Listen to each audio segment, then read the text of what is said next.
Hey, what's up guys, it's Oakley, and I have some awesome news for Rome 2 Total War, but I will preempt this at first. This is mostly rumor and unconfirmed truth. Also, you will notice I have a little bit of a lisp. I'll get to that at the end of this video. It mostly has to do with a recent injury, but I'll get back to you guys on that. The news I want to talk to you about is going to be something called the Total War Rome 2 Emperor Edition. Now, this is not totally flabbergasting or amazing in and of itself. It's basically just going to be a gold edition, sort of a commemorative edition of Rome 2 that includes all the DLC and all the patches, blah blah blah. It has everything thrown together. That's great. That's not huge news.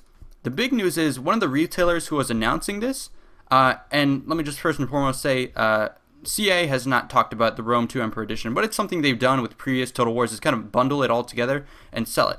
But one of the retailers, or a couple of retailers, have said is with this bundle, what they talked about is it including the Emperor Augustus DLC.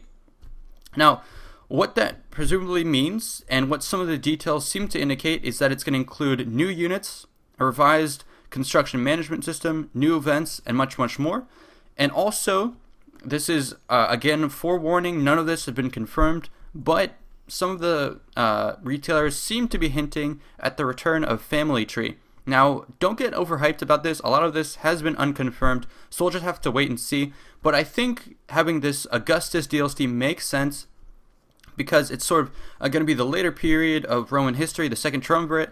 Obviously, Caesar has been killed, and now his nephew, Octavian, who will later become Augustus, is rising to power. You're going to have a big internal Roman civil war. It's going to come with Cleopatra, and Egypt is going to come into the mix. So all sorts of potential for exploring the later Roman Empire, and it's kind of pushing us towards what you might see later on, which is hopefully if they ever get to Barbarian Invasion 2, something like that. It's just pushing the Roman timeline forward, so I think it makes sense.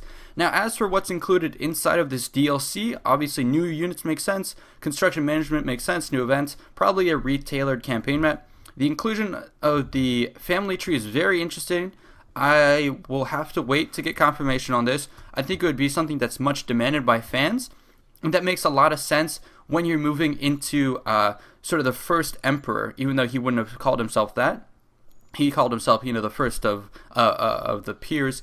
Basically, the lineage of the emperor was something that would become very important, and so I think at this point to introduce a family tree makes a lot of sense, and hopefully it'll come as a big relief, and it'll kind of be like a PR stunt. I think if they come out with a working family tree, it'll assuage a lot of people's fears from the failed disaster of Rome 1. But anyways, I want to bundle all of this into a bit of a disclaimer to say this is just rumors for now.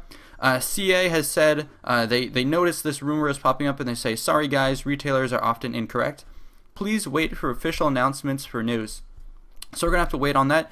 That's going to be the next rally point. It was supposed to have come out, I think, relatively soon. Maybe they're delaying on that, as some people are saying, is because this leak has come out, and so they might be pushing forward the announcement of the Emperor's DLC to be sooner rather than later, now that the news is kind of leaked. So that's what people are saying. But again, I want to just tell you that this is the rumor floating around, and we have to wait for official message from CA. Anyways, that's going to be the end of the news. I want to get back to a little bit of what I had mentioned in the beginning with the slight lisp that I have. So I got into a bit of a bike accident. It's not very serious. It was just going down a hill late at night, and I hit the brakes. Only my front brake was going, so if the front stops but the back keeps going, you end up getting catapulted. So I had an argument with the pavement. Like 4 stitches on my upper lip, 5 on my chin, and my right arm is scraped up and banged and bruised. So anyways, that's what's going on with me. It's impeding a little bit on my commentary style. Obviously, you can hear it a little bit in my voice. But then also, most importantly, I'm going to be going away. So I was here over the summer doing my studies. It took up way more time than I thought it would, so I haven't been able to pursue the plans I had with coming up with all of the documentary series I wanted to do.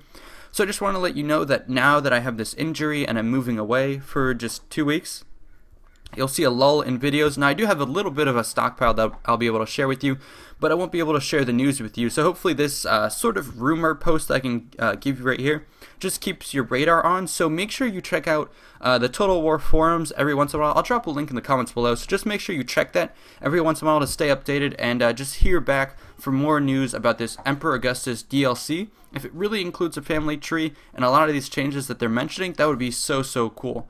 Anyways, I will see you guys next time, and I hope to keep some of those videos trickling out as I'm out on vacation. I think I'll use the rest, and then when I come back, I fully intend to, hopefully have recovered from my injuries, but also get back to the documentaries and all that. Anyways, thanks so much for your support, and yeah, stay tuned for that news. See you guys next time.